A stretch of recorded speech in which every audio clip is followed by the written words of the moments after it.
Advertising की video 2, इसमें section A का जो सेकंड पार्ट है, सेटिंग एडवर्टाइजिंग ऑब्जेक्टिव। तो सेटिंग एडवर्टाइजिंग ऑब्जेक्टिव में पहले तो आपका क्या है सेटिंग एडवर्टाइजिंग ऑब्जेक्टिव, फिर फंक्शंस और फिर डगमार अप्रोच। इसमें डगमार अप्रोच ज़्यादा इम्पॉर्टेंट है। तो सबसे पहले सेटिंग एडवर्टाइजिंग ऑब्जेक्टिव। अब सेटिंग एडवर्टाइजिंग ऑब्जेक्टिव मतलब एडवर्टाइजिंग करने से पहले प्लान करना ज़रूरी है कि आप करना क्या चाहते हो, आपका ऑब्जेक्टिव क्या है, क्योंकि उसी बेसिस पर आप एडवर्टाइज़ कर सकते हो, सिलेक्ट कर सकते हो और सोच सकते हो कि कैसे एडवर्टीज़मेंट करनी है। पहले आपको अपना टारगेट पता होना चाहिए कि आप करना क्या चाहते हो। Many enterprises, including advertising agencies, fall short of setting realistic promotional objective. So before advertising planning is done, for that organization must know objective. तो प्लानिंग एडवर्टाइजिंग के लिए प्लानिंग ज़रूरी है और प्लानिंग के लिए आपको अपने टारगेट्स ऑब्जेक्टिव्स पता होने चाहिए। तो it is very important to understand clearly what kind of objective can be set for a ad campaign और कैसे हमने चॉइस करनी है। तो इसलिए इसका नाम है सेटिंग एडवर्टाइजिंग ऑब्जेक्टिव। तो मतलब एडवर्टाइजिंग करने से पहले अपने ऑब्जेक्टिव्स सेट करें। फंक्शंस ऑफ ऑब्जेक्टिव या importance of objective can not be under estimated. Functions of objective क्या है? फंक्शंस ऑफ ऑब्जेक्टिव, एक तो कम्युनिकेट करना, कोऑर्डिनेट करना।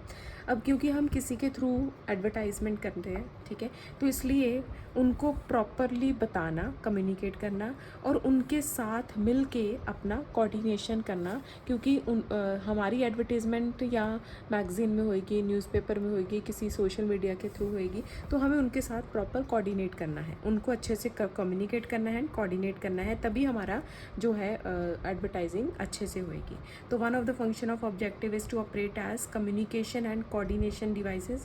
They provide vehicle by which the client, the ad agency, client मतलब हम ad agency and the creative team communicate करते हैं, ठीक है।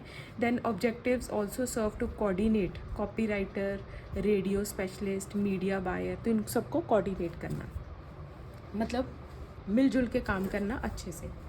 Then basis for decision making. तो another function of objective is to serve as a guide for decision making. While taking decision, organisations keep in mind the advertising objectives to be achieved और उसके accordingly अपनी strategies ये बनाते हैं। तो advertisement से पहले अपने ये ऑब्जेक्टिव सेट करते हैं, ऑब्जेक्टिव के बेसिस पर अपने ये डिसीजंस लेते हैं। तो अगर जैसे आपने 2 ऑल्टरनेटिव ऐड कैंपेन्स हैं, ठीक है, तो हमें उनमें से चूज़ करना है कि किसके थ्रू हम ऐड करें। तो हम उसके लिए एनालाइज करते हैं, सोचते हैं, डिसाइड करते हैं, ठीक है। तो जो ज़्यादा अच्छी होएगी, ज़्यादा इफ़ेक्टिव लगेगी, वो चूज़ करते हैं। तो बेसिस फॉर डिसीजन मेकिंग। और तीसरा इसमें है evaluation of result. Objective provide a benchmark. तो ऑब्जेक्टिव आपका एक तरह से स्टैंडर्ड होता है, जो आपने सोचा है वो आपका स्टैंडर्ड है और हमारा जो एक्चुअल परफॉर्मेंस होएगी हम उसके अगेंस्ट हम उसको कंपेयर करते हैं। तो objective provide a benchmark according to which success और failure of a programme can be estimated. On the completion of a campaign, the pre decided measure is employed to evaluate the success of the campaign. तो ये आपका हो गया meaning, function और last में आपका डगमार approach है। ये डगमार अप्रोच क्या होती है, इसका पहले तो मीनिंग क्या है? Defining advertising goals for measured advertising results. तो ये इसकी फुल फॉर्म है। ये रुसेल कॉली ये ने ये मॉडल बनाया था, defining advertising goal for measuring results, DAGMAR. ये मेथड है for selecting and quantifying goals and using those goal to measure performance. तो हमें पहले अपने गोल सेट करने हैं, उनको क्वांटिफाई करना है, मतलब फिगर्स में डिफाइन करना है और फिर उन गोल्स के मतलब स्टैंडर्ड्स के हिसाब से अपनी परफॉर्मेंस को मेजर करना है। तो इसका ऑब्जेक्टिव क्या है? Communication, creating awareness, information provide करना, एटीट्यूड, अपने ब्रांड की तरफ एटीट्यूड, लोगों का एटीट्यूड डेवलप करना एंड फाइनली एक्शन। तो मतलब उनको अपना प्रोडक्ट बेचना। तो ये इसका फोकस होएगा मेन। तो इसमें हम ये स्टेप्स करते हैं। पहले लोग अनअवेयर होते हैं, हम उनको अवेयर करते हैं, और अपनी इमेज क्रिएट करते हैं, उनका एटीट्यूड अपनी तरफ खींचते हैं और देन एक्शन। तो अवेयरनेस में हम अपने कोई भी परचेज़ करने से पहले हम ये नहीं कहते कि परचेज़ करो, हम पहले उनको अपने बारे में बताते हैं कि हम क्या बेचने वाले हैं, अपने आप को अच्छे से प्रेजेंट करते हैं, क्योंकि जितने अच्छे से हम अब प्रेजेंट करेंगे उतना ही लोग अट्रैक्ट होंगे और वो अपने आप परचेज़ करेंगे, ठीक है। तो awareness of the existence of a product is necessary before the purchase behaviour can be expected. Before it is expected from the target audience, it is necessary to make the audience aware of the product.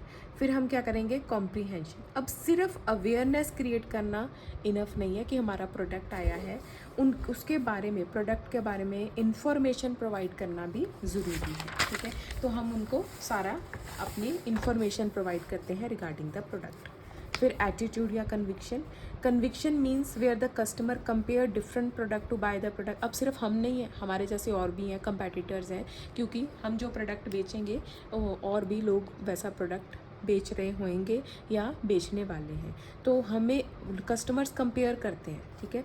और at this stage sense of faith is established by creating interest and preferences customers are convinced that product should be tried. तो हम उनको कैसे बेहतर तरीके से अपने आप को प्रेजेंट करेंगे, एटीट्यूड, उनको कन्विंस करेंगे कि हमारी तरफ आप अट्रैक्ट हो जाओ। एंड फाइनली एक्शन, तो हम उनको परचेज़ करने के लिए मनवा लेंगे। Then characteristics of good advertising objective.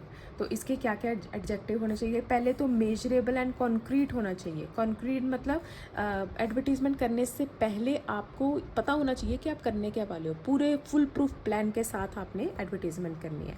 तो DAGMAR approach insist that advertising goals must be specific when they are drafted. तो ड्राफ्टिंग के टाइम पर ही आपको बहुत केयरफुल रहना है। Communication objective should be a precise statement of what message the advertiser wants to communicate to the target audience. तो पहले आप अपनी स्पीच के ऊपर ध्यान दोगे कि आप ऑडियंस को बोलने क्या वाले हो, समझाने क्या वाले हो।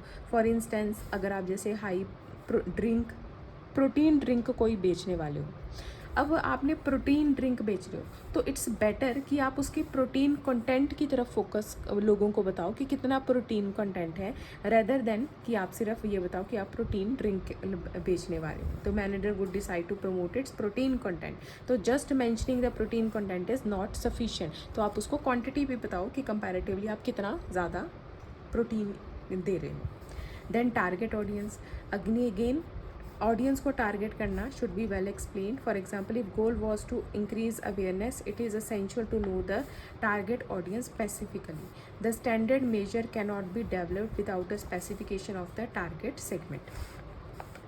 तो हमें अपना ऑडियंस मतलब किसको टारगेट करना है, बेबीज़ को, वेमेन को, ओल्ड एज को, यंग को, तो हमें अपने ऑडियंस चूज़ करना है और फिर अपना स्टैंडर्ड सेट करना है, क्योंकि स्टैंडर्ड के बिना तो हम कोई भी काम करते हैं तो वो पता ही नहीं लगता कि हम कहाँ जा रहे हैं। तो जब हम एक स्टैंडर्ड फिक्स करते हैं, बार बार उसके साथ हम जो है कंपेयर करते हैं कि कहाँ हम जा रहे हैं, तो वो हम साथ साथ में अपने आप को करेक्ट करते रहते हैं। तो without a benchmark standard for performance, it is very difficult to determine the goal. Another important part of setting objective is having benchmark to determine where the target audience stands at the beginning of campaign with respect to various communication response, awareness, attitude, image। तो ये सब हम देखते रहते हैं।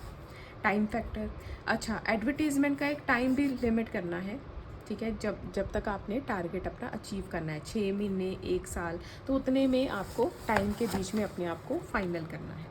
Then अपने goals को writing में रखो, ताकि जो कोई मिसअंडरस्टैंडिंग्स ना हो, कोई शॉर्टकमिंग्स ना हो, तो हमेशा इन राइटिंग चलो।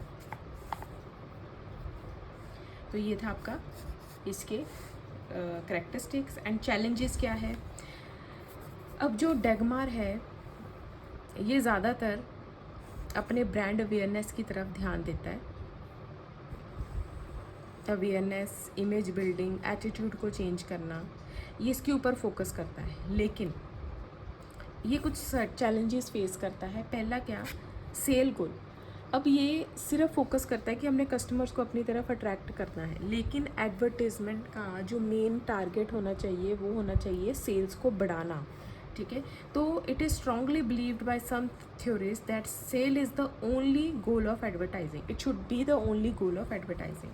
Michael Harbrecht points out if awareness created by advertising does not affect sale, तो आपके सेल एडवर्टाइज करने का मकसद ही क्या था, ठीक है, कि अगर आपकी एडवर्टीज़मेंट ने आपकी सेल ही ना बढ़ाई तो उसका कोई मतलब ही नहीं। तो इसलिए कहता है कि जो ये डगमार है ये सिर्फ अवेयरनेस क्रिएट करता है, परसुएट करने की कोशिश करता है, बट ये नहीं पता कि एक्चुअल में सेल होएगी कि नहीं। Practicability, second major direction tries to focus on many implementation is practicability. Dagmar approach fails to provide sufficient detail on many aspects. It just gives a broader outline and a lot of related details have to be worked out. तो ये कहता है broad में काम करता है, छोटी छोटी चीज़ों को इग्नोर कर देता है, बस इसमें ये लिखा हुआ है। Measurement problems. The problem arises when it comes to the point of measurement.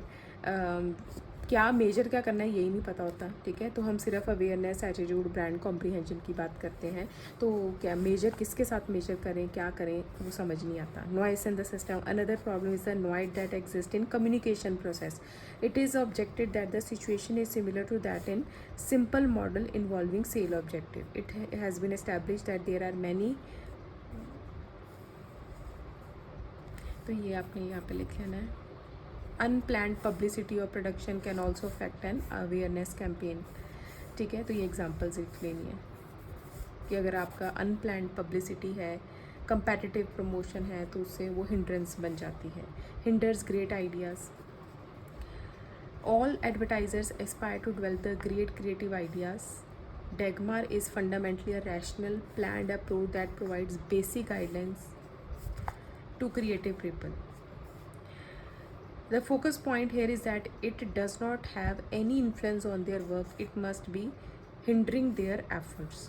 ये थोड़े से इन्होंने ना अजीब सी लाइनें चूज़ करी हुई हैं, तो एक्चुअल में कोई इसका है नहीं है हिंड्रेंस या कुछ भी, बस ऐसे ही आपने बीच में कुछ भी लिख दो, ठीक है। Hinders great ideas, noise in the system, क्योंकि ये पर्टिकुलर अप्रोच के साथ चलता है, तो जो होने चाहिए कई लोगों के अच्छे ओपिनियंस हैं उनको नहीं कंसिडर करता, तो ये आ जाता है। Levels in the communication process, काफ़ी ज़्यादा लेवल्स हैं।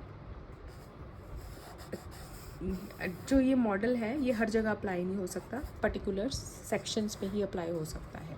तो levels in the communication process, ठीक है, तो इसमें सिर्फ awareness, comprehension and attitude reading है, ये हर सिचुएशन में अप्लाई नहीं हो सकता। तो ये था आपका सेक्शन ए जो हमने कंप्लीट कर लिया है। अब हम चलेंगे सेक्शन बी की तरफ।